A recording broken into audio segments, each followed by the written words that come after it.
Hey everyone, welcome to Royal Kitchen delights.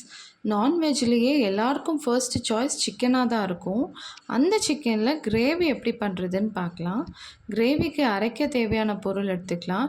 ஒரு ஜாரில் 10 பல் பூண்டு, 2 இன்ச் இஞ்சி, 2 டீஸ்பூன் குருமிளகு, 1 டீஸ்பூன் சோம்பு, 1 டீஸ்பூன் சீரகம், 3 பட்டை, 4 கிராம்பு, 100 கிராம் சின்ன வெங்காயம் நல்ல பேஸ்ட் மாதிரி அரைச்சி எடுத்துக்கலாம். ஒரு பேனில் ஆயில் ஊற்றி கருவேப்பிலை ஆட் பண்ணி ஒரு வெங்காயம் ஸ்லைஸ் பண்ணதையும் ஆட் பண்ணி நல்லா வதக்கி எடுத்துக்கலாம். வெங்காயம் நல்லா வதங்கினதுக்கப்புறம் 2 தக்காளி கட் பண்ணதை ஆட் பண்ணி அதையும் நல்லா வதக்கிக்கலாம். தக்காளி நல்லா வதங்கினதும் அரைச்சி வச்சுருக்கிற பேஸ்ட்டையும் ஆட் பண்ணி நல்லா வதக்கணும். ஜாரில் கொஞ்சம் தண்ணி ஆட் பண்ணி அதையும் நல்லா மிக்ஸ் பண்ணி எடுத்துக்கலாம். 1/4 டீஸ்பூன் மஞ்சள் தூள், 1 டீஸ்பூன் மிளகாய் தூள், அதை நல்லா வதக்கி எடுத்துக்கலாம்.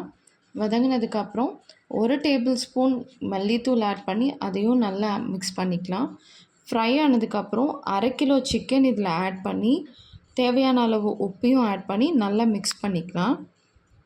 சிக்கன் நல்ல மசாலாவோட மிக்ஸ் ஆனதுக்கப்புறம் தேவையான அளவு தண்ணி ஊற்றிக்கலாம். சிக்கனுக்கு எவ்வளோ தண்ணி தேவையோ அவ்வளோ தண்ணி ஆட் பண்ணி நல்லா மிக்ஸ் பண்ணி வேக விட்டுக்கலாம்.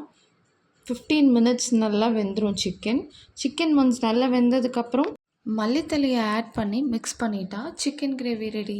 இந்த சிக்கன் கிரேவி பார்க்குறதுக்கே இவ்வளோ நல்லா இருக்குல்ல. இது ரைஸுக்கும் சப்பாத்திக்கும் அல்டிமேட் காம்பினேஷனாக இருக்கும். கண்டிப்பாக ட்ரை பண்ணி பார்த்துட்டு கமெண்ட்டில் சொல்லுங்கள். உங்களுக்கு சிக்கன் ரெசிப்பியில் என்ன பிடிக்கும்னு சொல்லி கமெண்ட் பண்ணுங்கள்.